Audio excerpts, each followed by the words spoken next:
Hawak na ng CIDG ang listahan ng mga nakatransaksyon umano ng mga paruhinog sa iligal na droga sa Mindanao at pati sa Visayas.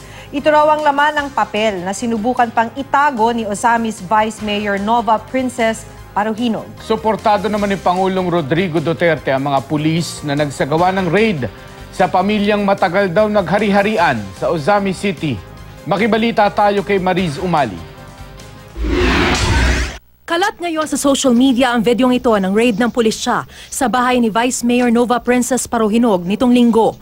Makikita sa video na habang hinahalughog ng raiding team ang mga gamit ng bise, tila may kinuha siya at pilit na itinago. Nakipag-agawan pa ang Vice Mayor at akmang isinubo ang bagay. Hindi malinaw sa video kung naisubo nga ba ito, pero sa kanyang kanang kamay, may nakitang puting bagay. Ayon sa abogado ng mga paruhinog na si Attorney Ferdinand Topacio, hindi shabu ang nakuha mula sa vice-alkalde. Kinumpirma rin ito ng hepe ng Ozamis City Police na si Chief Inspector Jovi Espinido. Hindi yun shabu. Yun lahat ang details ng transaksyon nila sa drugs. Hawak na ngayon ng PNP-CIDG ang papel. Kasunod ng madugong operasyon ng pulisya sa mga paruhinog, mayat-maya ang pagdating ng high-powered firearms sa custodial center ng Ozamis Police na isinusuko raw ng mga opisyal mula sa 40 barangay sa lungsod.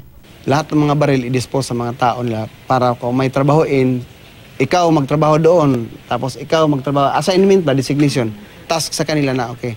Pag kayo ang makakuha kayong team na to, may 30%, 10%. Bilang follow-up sa raid nitong linggo, tinungo kahapon ng pulisya ang dating mansyon ng mga paruhinog. Dito dalhin.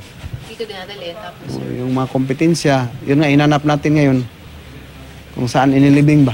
Kaya makita mo, hindi walang talagang didin dito.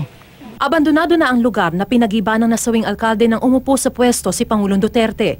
Bukod sa lumang mansyon at farm ng alkalde, pumunta rin ang PNP sa mansyon ng kanyang kapatid na si Ricardo at rest house ng isang general na malapit daw sa pamilya Paruhinog.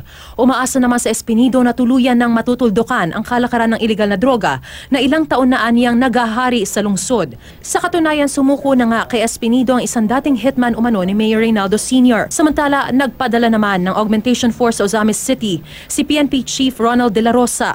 Baka merong magsamantala. Gamitin nila na parang palabasin na retaliation ng grupo ng mga Paruhinog. Yun pala ibang grupo na yun, nagsamantala. So, mabuti na yung prepared tayo. Kino-consolidate naman na raw ng pulisya ang kanilang final report kaugnay ng madugong raid nitong linggo kung saan 16 nasawi. Nagtungo naman kanina sa crime scene ng mga tauhan ng PNP-IAS Region 10. Ito raw ay bahagi ng investigasyon kung lehitimo nga ba ang ikinasang police operation. Kung si Pangulong Duterte naman ang tatanungin, sinabi niyang suportado niya ang mga pulis na nagkasanang operasyon. The police and the military should make sure that their enemies are dead. Otherwise, if the other guy can still pull the trigger, you will end up with a dead police or a dead military soldier. Aniya, hindi basta-bastang kalaban ang mga Paruhinog. Paruhinog has been there, and you can ask the ordinary citizen of Ozamis. Tanungin mo sila kung ilan ang pulis na matay doon na hindi sumunod. Gusto namang paimbestigahan ni Senadora Laila de Lima ang ginanap na raid sa mga Paruhinog. Naghain siya ng resolusyon na humihiling sa Senado na bumuo ng komite para imbestigahan ang madugong raid. Mariz Umali, GMA News.